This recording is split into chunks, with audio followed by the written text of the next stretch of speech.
बिस्मिल्लाहिर्रहमानिर्रहीम। Dear students, इस video lecture के अंदर कुछ बेसिक एमसीक्यूज़ है एसी जनरेटर टॉपिक पे इलेक्ट्रोमैग्नेटिक इंडक्शन के अंदर। तो पहला सवाल है कि coil is rotated in a uniform magnetic field about an axis perpendicular to the field. The EMF induced in the coil would be maximum. अच्छा, बता रहे कि ईएमएफ हमारे पास मैक्सिमम है when the plane of the coil is, जब plane of the coil होगा parallel या परपेंडिकुलर। तो देखिए, हमें मालूम है एसी जनरेटर की कॉन्सेप्ट में कि जैसे कि हमें इक्वेशन मालूम है कि फ्लक्स जो है ये बी ए कॉस थीटा के इक्वल होते हैं, और दूसरा हमने ईएमएफ बताना है यहाँ पर।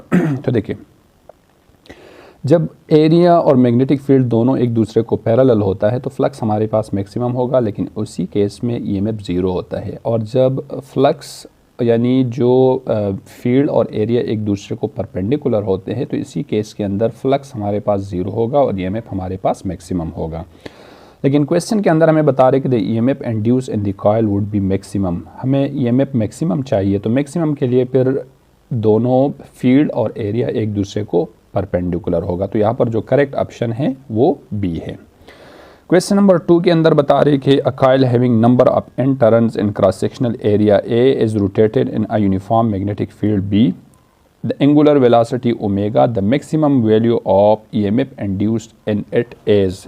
तो देखें, एसी जनरेटर का इक्वेशन हमें मालूम है कि एसी जनरेटर के अंदर जो ईएमएफ इंड्यूस्ड होते हैं एन बी ए ओमेगा, ये इक्वेशन है, और साइन ओमेगा टी। लेकिन मैक्सिमम केस के अंदर हमारे पास ई तब मैक्सिमम होता है जब हमारे पास एन बी ए ओमेगा ये वाला इक्वेशन बन जाते हैं। तो यहाँ पर जो करेक्ट ऑप्शन है वो बी है। क्वेश्चन नंबर 3 बता रहे कि a wire loop is rotated in a uniform magnetic field about an axis to the field, axis perpendicular to the field. The direction of the current induced in the loop reverse one each. देखिए, बता रहे कि AC generator के अंदर हमारे पास जो current की direction है वो कब रिवर्स हो जाते हैं। लेट्स सपोज जैसे ये है हमारे पास नॉर्थ और साउथ पोल है, मैग्नेट है, इसके बीच में हमारे पास एक रेक्टेंगुलर कॉइल है और ये रेक्टेंगुलर कॉइल जो है रोटेट हो जाते हैं। तो जैसे ये कॉइल जो है यहाँ से यहाँ तक आ जाते हैं, यानी ये हाफ रोटेशन कंप्लीट कर देते हैं, तो फिर अचानक जो है इसी कॉइल के अंदर डायरेक्शन ऑफ करंट रिवर्स हो जाते हैं। तो यहाँ पर जो करेक्ट ऑप्शन है बी है, यानी हाफ रिवॉल्यूशन के बाद हमारे पास यहाँ पर जो डायरेक्शन ऑफ करंट है वो रिवर्स हो जाते हैं। क्वेश्चन 4 के अंदर बता रहे कि 2 different wire loops are concentric and lies in the same plane. The current in the outer loop is clockwise and increasing with time. The induced current in the inner loop is, देखिए बता रहे कि 2 हमारे पास loop से different wire loop से concentric और lies in the same plane. जो आउटर है इसके अंदर हमारे पास करंट क्लॉकवाइज रोटेट हो रहे। लेट्स सपोज इसके अंदर जो करंट की डायरेक्शन है, आई की डायरेक्शन है, वो क्लॉकवाइज है।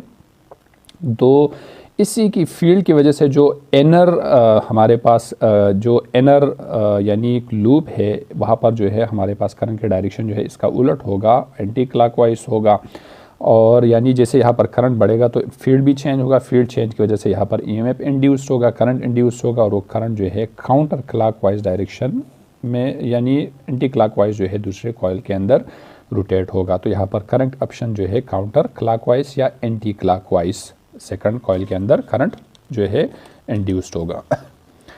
क्वेश्चन नंबर 5 बता रहे कि a coil of cross section area 400 centimetre square having 30 turns and is moving 1800 revolution per minute in a magnetic field of 1 Tesla, the peak value of induced EMF is. देखिए, इसी question के अंदर हमारे पास area given है 400 centimetre square. 400 centimetre square है, इसको standard पे लेके आते हैं, इसको मीटर में कन्वर्ट कर देते हैं। तो हमें मालूम है कि सेंटीमीटर को मीटर में कन्वर्ट करने के लिए हम डिवाइड बाय 100 कर देते हैं। लेकिन यहाँ पर जैसे अगर हम इसको लिख लेते हैं कि 400 डिवाइड बाय 10 की पावर 2 यानी 100, लेकिन यहाँ पर स्क्वायर है तो ये जो है यहाँ पर भी स्क्वायर यानी हमने 2 टाइम्स जो है 100 से डिवाइड करना होगा, तो ये 4 हो जाएगा। और फिर इसको अगर हम यूँ लिख दें कि 400 मल्टीप्लाई बाई 10 की पावर -4 मीटर स्क्वायर हो जाएगा। तो इसी यानी सेंटीमीटर से मीटर में हमने इसको कन्वर्ट किया। नंबर ऑफ टर्न्स जो है यहाँ पर 30 टर्न्स हैं, ठीक है, यानी नंबर हमारे पास 30 टर्न्स है। एंगुलर वेलोसिटी यहाँ पर गिवन है omega is equals to 1800 revolution per minute, लेकिन इसको भी हमने कन्वर्ट करना होगा, रिवॉल्यूशन को हमने रेडियन में कन्वर्ट करना होगा, मिनट को हमने सेकंड में कन्वर्ट करना होगा। तो हमें मालूम है कि 1 रिवॉल्यूशन जो है ये बराबर होते हैं 2 रेडियन के इक्वल होते हैं। तो 1800 रिवॉल्यूशन जो है ये बराबर होगा मतलब मल्टीप्लाई बाई 2 और पाई की वैल्यू 3.14 और डिवीज़न में मिनट है, तो 1 मिनट के अंदर 60 सेकंड होते हैं। जैसे इस चीज़ को हम अगर कैलकुलेट करेंगे तो हमारे पास इसका जो सॉल्यूशन है वो बन जाएगा 188.4 रेडियन पर सेकंड बन जाएगा, ठीक है। यानी एंगुलर वेलोसिटी जो है ये इस चीज़ के इक्वल है। दूसरा, इसके अंदर हमारे पास मैग्नेटिक इंडक्शन है बी की वैल्यू 1 टेस्ला और the peak value of EMF हमने बताना है, ई हमने बताना है। तो देखिए जैसे हमें मालूम है एसी जनरेटर के अंदर ई का जो इक्वेशन है इंड्यूस्ड ईएमएफ का वो है एन बी ए ओमेगा। देखिए एन हमारे पास कितना है 30 है, मल्टीप्लाई बाई बी की वैल्यू जो है यानी 1 और मल्टीप्लाई बाई एरिया हमारे पास है 400 मल्टीप्लाई बाई 10 की पावर -4 और इसी तरह से लास्ट में हमारे पास है ओमेगा 188.4। अगर इसको हम कैलकुलेटर से कैलकुलेट करेंगे तो ई की वैल्यू हमारे पास बन जाएगा यानी 226 वोल्ट जो है हमारे पास ई की वैल्यू बन जाएगा। तो करेक्ट ऑप्शन यहाँ पर बी है। क्वेश्चन नंबर 6 के अंदर बता रहे हैं कि a coil of area 80 centimeter square and 50 turns is rotating with 2000 revolution per minute about an axis perpendicular to a magnetic field of 0.05 Tesla. The maximum value of EMF developed in it is। तो देखिए यहाँ पर again हमारे पास area given है 80 centimetre square, तो इसको metre में convert करने के लिए शॉर्टली हम लिखेंगे कि मल्टीप्लाई बाई 10 की पावर -4 मीटर स्क्वायर, यानी हमने 2 टाइम्स जो है 100 से डिवाइड किया तो ये आ जाएगा हमारे पास, ठीक है। देखिए एरिया बना। दूसरा हमारे पास रिवॉल्यूशन यानी एंगुलर वेलोसिटी हमारे पास गिवन है यहाँ पर और देखिए नंबर ऑफ टर्न्स जो है यहाँ पर 50 है, 50 टर्न्स है यहाँ पर। दूसरा हमारे पास गिवन है angular velocity 2000 revolution per minute है।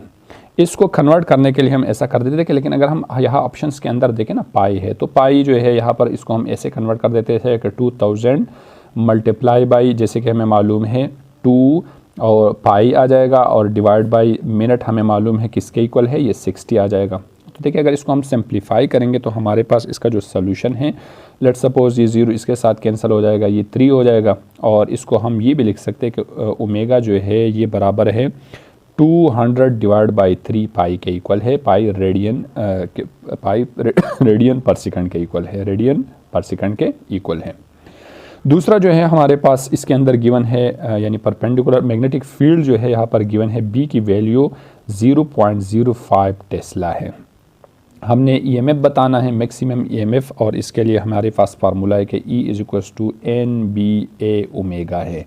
तो n कितना है 50 है, b की वैल्यू हमारे पास 0.05 है मल्टीप्लाई बाई a हमारे पास गिवन है 80 एक्सपोनेंशियल -4 और मल्टीप्लाई बाई दूसरा जो है हमारे पास 200 डिवाइड बाई 3 पाई आ जाएगा। तो देखिए ये -4 है, -4 मतलब ये 2 0 और ये वाला 0 इसके साथ कैंसिल हो जाएगा। यहाँ पर डिवीजन में पॉइंट को ख़त्म करने के लिए हमारे पास 100 आ जाएगा और जैसे अगर इसको हम सिंप्लीफाई कर देते हैं तो ई का जो फाइनल आंसर है वो हमारे पास 4 डिवाइड बाई 3 पाई वी आ जाते हैं। तो इसी केस के अंदर हमारे पास ईएमएफ बराबर होते हैं 4 डिवाइड बाई 3 पाई के इक्वल है, पाई वी के इक्वल है। क्वेश्चन नंबर 7 हमारे पास गिवन है, बता रहे कि अ कॉइल हैज़ 2000 टर्न, इसमें नंबर ऑफ टर्न्स जो है 2000 हैं और इस आगे एंड एरिया जो है हमारे पास 70 सेंटीमीटर स्क्वायर है। एरिया 70 सेंटीमीटर स्क्वायर को कन्वर्ट करके 70 मल्टीप्लाई बाई 10 की पावर -4 मीटर स्क्वायर हो जाएगा। The magnetic field perpendicular to the plane of the coil is 0. Magnetic field की वैल्यू है हमारे पास 0.3 weber per metre square and take 0.1 second. Time जो है हमारे पास यानी टाइम डेल्टा टी जो है यहाँ पर 0.1 सेकंड गिवन है। Rotate through angle of 180 degree, theta की वैल्यू यहाँ पर गिवन है 180 degree. The value of induced EMF जो है हमने बताना है। तो देखिए इस चीज़ को सॉल्व करने के लिए सबसे पहला हम ऐसा कर देते हैं कि हमें मालूम है, जैसे यहाँ पर 180 आया है तो cos 180 -1 के इक्वल है। तो इसके लिए अगर हम अगर हम फेराडे लॉ अप्लाई कर दे तो फेराडे लॉ का इक्वेशन हमारे पास है कि E is equals to -NdΦ/dt। अच्छा, अब देखिए फ्लक्स यहाँ पर गिवन नहीं है और हमें मालूम है फ्लक्स बी ए के इक्वल होते हैं, तो इसको मैं ये लिख सकता हूँ कि -ND/dt और इसको मैंने लिख दिया BA cos थीटा। तो देखिए इस इक्वेशन को थोड़ा सा -NA कॉमन लिया मैंने इससे और ये आ जाएगा DB/dt और cos 180 जो है ये -1 के इक्वल होते हैं। तो माइनस माइनस क्या, यहाँ ये -1 के इक्वल है, माइनस माइनस प्लस हो जाएगा और E is equals to NADB/dt हो जाएगा। अगर इसके अंदर हम वैल्यूज़ रिप्लेस करेंगे तो हमारे पास आ जाएगा E is equals to N कितना है 2000 है, एरिया हमारे पास है 70 मल्टीप्लाई बाई 10 की पावर -4 और DB की वैल्यू है हमारे पास 0.3 divide by delta T given है 0.1। अगर इसको हम सिंप्लीफाई कर देते हैं तो हमारे पास E बन जाएगा E इज इक्वल्स टू तकरीबन इसका जो सोल्यूशन है 42 वोल्ट आ जाते हैं, यानी यहाँ पर जो करेक्ट ऑप्शन है वो C है। क्वेश्चन नंबर 8 बता रहे कि rectangular coil of 100 turns and size जो है यानी एरिया हमारे पास 0.1 metre multiply by 0.5 metre is place perpendicular to the magnetic field of 0.1 tesla if the field drop to 0.05 tesla and 0.05 second, मतलब 0.1 से 0.05 टेस्ला पे आया, इतने टाइम के अंदर the magnitude of EMF induced in the coil is. सबसे पहला data लिख लेते हैं, यहाँ पर हमारे पास नंबर ऑफ टर्न्स जो है ये 100 है, एरिया हमारे पास गिवन है 0.1 मल्टीप्लाई बाई 0.05 मीटर स्क्वायर। अगर दोनों को हम आपस में मल्टीप्लाई करेंगे तो इसका जो सोल्यूशन है वो बन जाएगा 5 एक्सपोनेंशियल -3 मीटर स्क्वायर बन जाएगा। मैग्नेटिक फील्ड B की वैल्यू यहाँ पर गिवन है यानी B1 हमारे पास है 0.1 टेस्ला और B2 की वैल्यू हमारे पास गिवन है 0.05 टेस्ला के इक्वल है। और आगे जो है इसके अंदर हमारे पास टाइम गिवन है, time T is equals to 0.05 second जो है हमारे पास टाइम है इसके अंदर। ठीक है, देखिए हमें बता रहे कि EMF हमने बताना है, अगेन हमने यही वाला फार्मूला यूज़ करना होगा कि जैसे कि हमें फेराडे लॉ मालूम है E is equals to -NdΦ/dt और E is equals to -NdΦ, तो DBA हो जाएगा, ठीक है, BA/dt हो जाएगा, यानी परपेंडिकुलर केस के अंदर यानी place perpendicular to the field, ठीक है, BA हो जाएगा हमारे पास NdBA बन जाएगा। इस तरह से इक्वेशन देखें, इसको मैं यूँ भी लिख सकता हूँ कि E is equals to -NA और ये आ जाएगा DB/dt, तो E is equals to -NA B2 B1 और डिवाइड बाई डेल्टा T। अब अगर इसके अंदर हम वैल्यूज़ रिप्लेस करेंगे हमारे पास ये आ जाएगा यानी E is equals to -N की वैल्यू है 100 और इस तरह से एरिया हमारे पास है 5 एक्सपोनेंशियल -3 और B2 B1, B2 है 0.05 -0.1 आ जाएगा और डिवाइड बाय टाइम जो है हमारे पास 0.5 क्यों नहीं। देखिए यहाँ से भी 0.05 से अगर हम 0.1 माइनस कर देते हैं तो यहाँ से नेगेटिव में आंसर आ जाते हैं और वो नेगेटिव से प्लस हो जाएगा। और जैसे अगर इसको हम कैलकुलेटर से सॉल्व कर देते हैं तो E का जो फाइनल आंसर है वो हमारे पास बन जाते हैं कि E is equals to 0.5 volt जो है हमारे पास फाइनल आंसर बन जाते हैं, यानी A जो है यहाँ पर करेक्ट ऑप्शन है। क्वेश्चन नंबर 9, क्वेश्चन नंबर 9 के अंदर बता रहे कि copper rod of length L is rotated about 1 inch perpendicular to a magnetic field B and constant angular velocity omega and the induced EMF between 2 and S। Induced EMF किस चीज़ के equal होगा? देखिए AC generator का जो equation है NBA omega हमारे पास general equation है, यहाँ पर N का जिक्र नहीं है तो N को मैं ऐसा लिख लेता हूँ कि N को मैंने 1 रिप्लेस किया। दूसरा हमारे पास यहाँ पर लेंथ गिवन है तो एरिया को मैं यूँ भी लिख सकता हूँ कि L multiply by L is equals to L square. अगर इसके अंदर मैं ये दो चीज़ें रिप्लेस करूँगा तो ये हो जाएगा N की जगह पर 1 और B और इस तरह से ओमेगा यानी ओमेगा और A की जगह पर L स्क्वायर आ जाएगा। तो जहाँ पर C ऑप्शन है ये करेक्ट ऑप्शन है हमारे पास। क्वेश्चन नंबर 10 बता रहे कि rectangular coil of single turn having area A rotating in uniform magnetic field B with angular velocity omega about and axis perpendicular to the field. If the initially the plane of the coil is perpendicular to the field, average induced EMF when it has rotated through 90 degree as given by.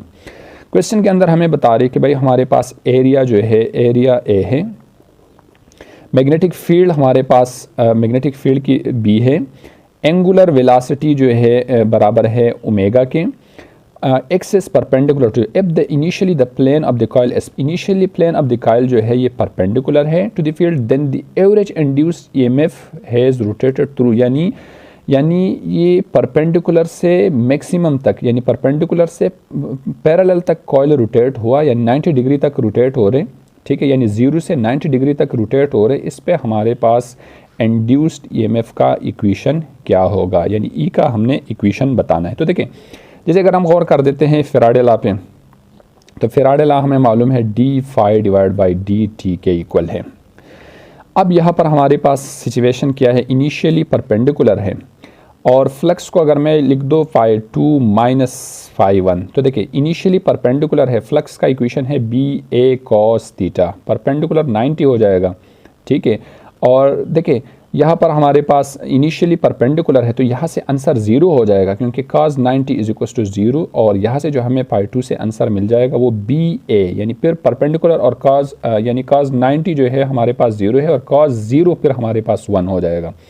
It's mean 0 और 90 के बीच में हमने बताना है। तो देखिए ये आ जाएगा हमारे पास, इस इक्वेशन को मैं यूँ भी लिख सकता हूँ कि यानी फाई जो है हमारे पास सिर्फ क्या हो जाएगा, पाई 2 हो जाएगा। यानी इस इक्वेशन को लेट सपोज डी फाई जो है ये बराबर हो जाएगा किस चीज़ के, बी के, तो ई इज इक्वल्स टू इसको मैं लिख सकता हूँ, या लेट सपोज पाई की वैल्यू मेरे पास डी फाई जो है यहाँ पर बराबर हो जाएगा किस चीज़ के, बी ए के इक्वल हो जाएगा। और दूसरा अगर मैं देख लूँ तो देखिए मुझे मालूम है कि 0 से लेके 90 तक यानी हाफ रिवॉल्यूशन के अंदर जो मेरे पास टाइम होता है ये t/4 के इक्वल होते हैं, t/4 के इक्वल होते हैं। देखिए फिर अगर t को मैंने एंगुलर यहाँ पर एंगुलर वेलोसिटी में कन्वर्ट करना है तो मुझे मालूम है कि ओमेगा 2 फाई f के इक्वल होते हैं और f जो है ये ओमेगा 2 फाई अपान t के इक्वल हो जाएगा।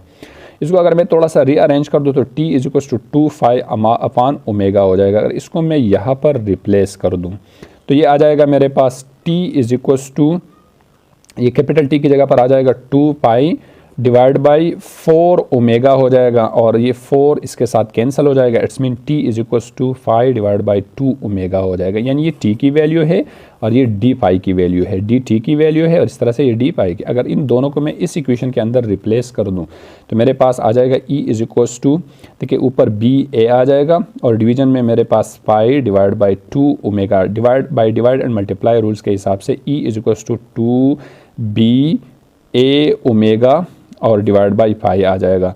तो यहाँ पर जो हमारा करेक्ट ऑप्शन है वो डी ऑप्शन है कि 2ba ओमेगा डिवाइड बाई पाई, यानी ये जो है करेक्ट ऑप्शन होगा क्वेश्चन नंबर 10 का। तो ये थे कुछ क्वेश्चन एसी जनरेटर पे। मज़ीद क्वेश्चन नेक्स्ट वीडियो लेक्चर के अंदर डिस्कस करूँगा। अल्लाह हाफ़िज़।